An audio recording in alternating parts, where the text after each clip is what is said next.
All right, Jocelyn, thank you so much for joining me today. I'm excited to chat with you. Thank you for having me. It's an honor to be here. Yeah. So I'm going to introduce you real quick and then we'll get started.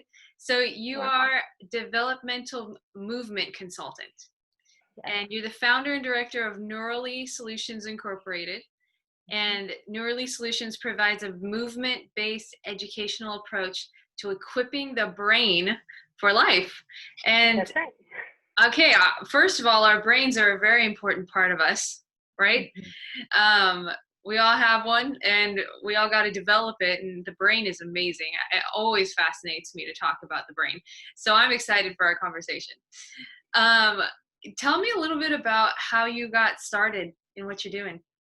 That's a great question. Yeah. So we have five kiddos. Three of our kids, thank you. Three of our kids are adopted, and some of our kids were just really struggling. And one in particular, the struggle was really tough, to say the least. And we were at our wits' end, and we had tried different traditional approaches, and each one had its place and had a benefit, but we weren't really seeing the changes that were needed for everyday life. He still was just struggling profoundly. I attended a workshop.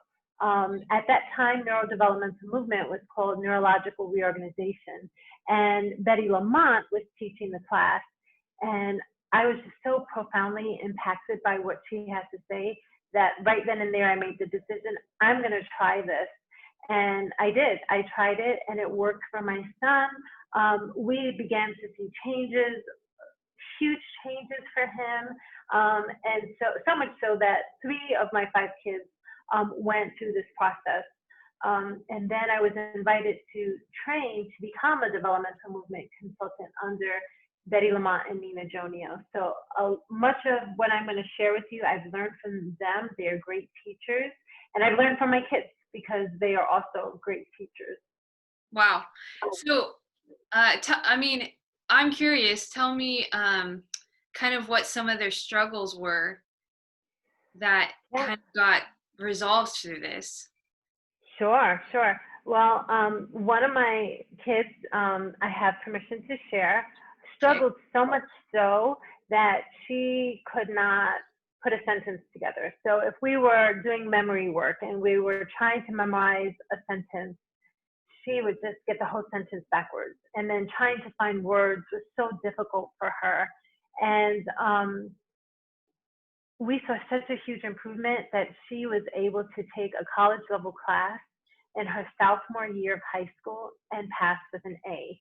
Wow. So she did amazing. We saw an amazing improvement there.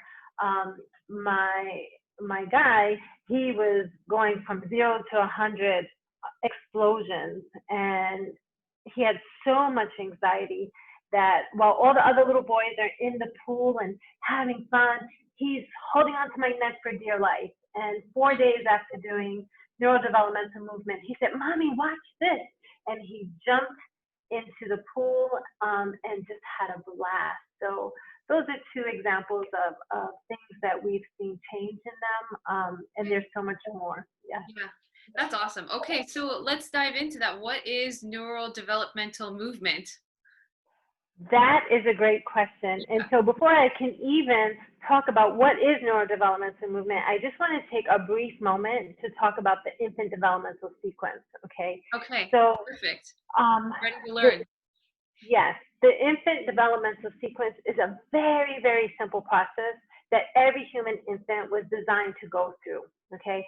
That process, the infant developmental sequence, what it does is it shores up and develops the foundational levels of the brain, okay? The Yeah. foundational levels of the brain, we're not talking about the cortex, the walking, talking, thinking part of the brain. We're talking about those lower levels of the brain.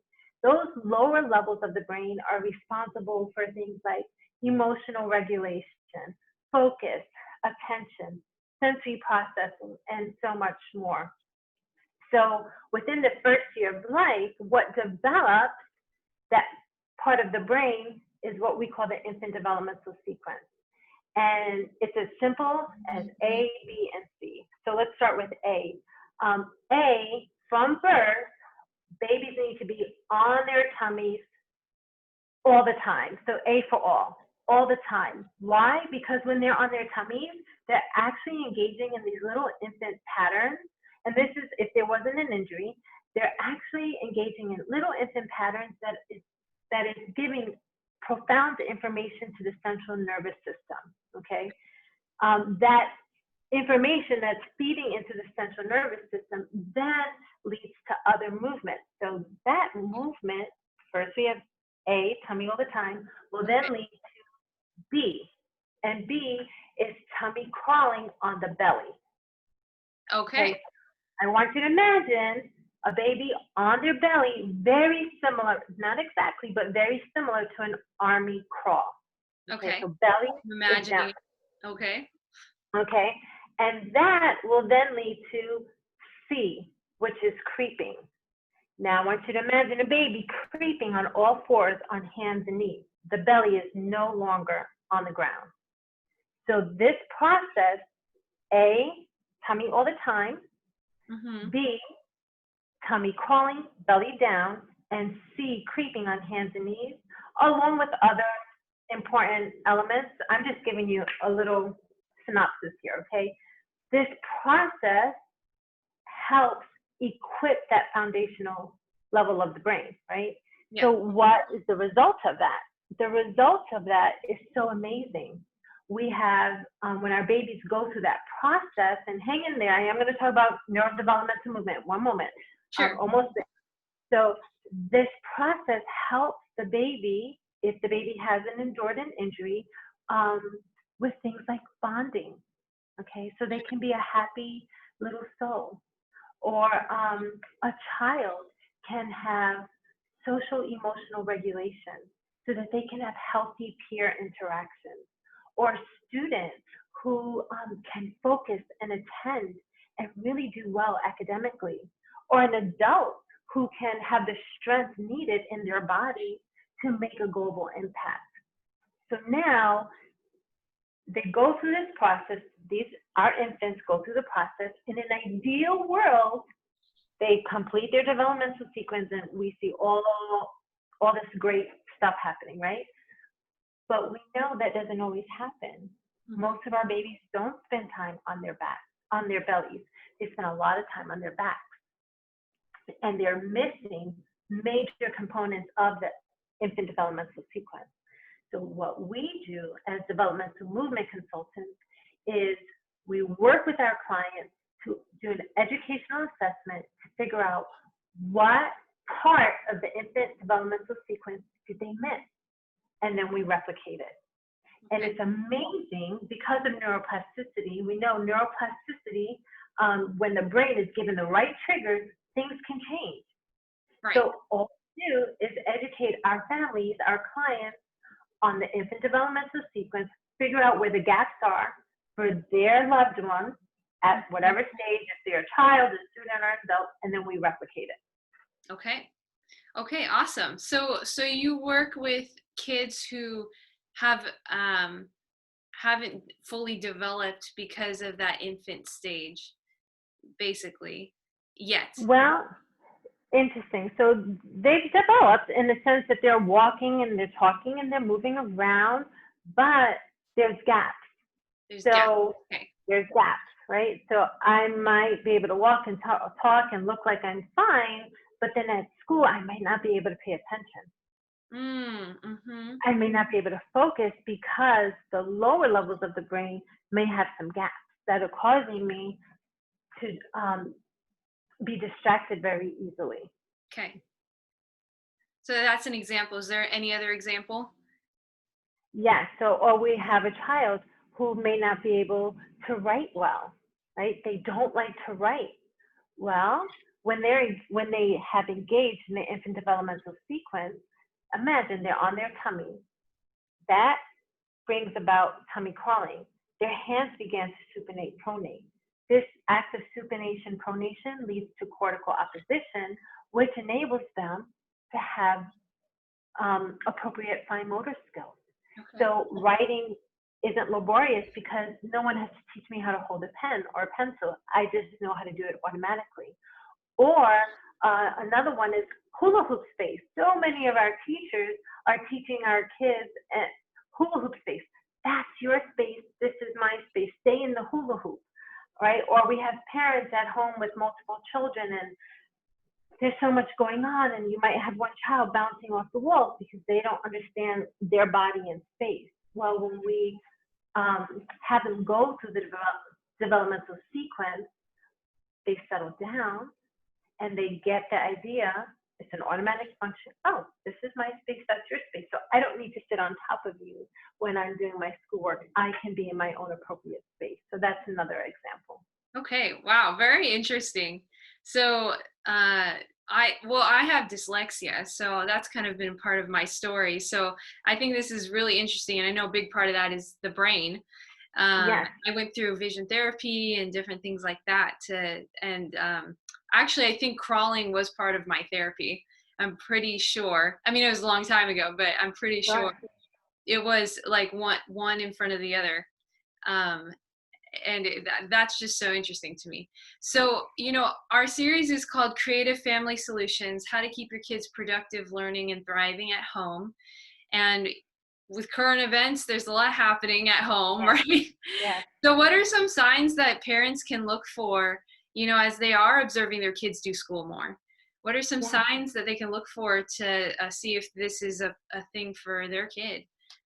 That's a great question. So I would say, let's start with the infants. If they have an infant at home who's beginning to tummy crawl or hands and knees creep, and they notice that it's not in a cross-lateral movement, for example, they're dragging one foot, or they're only using one hand, or they're rolling around as a mode of locomotion, they should really encourage that baby to be moving forward, okay?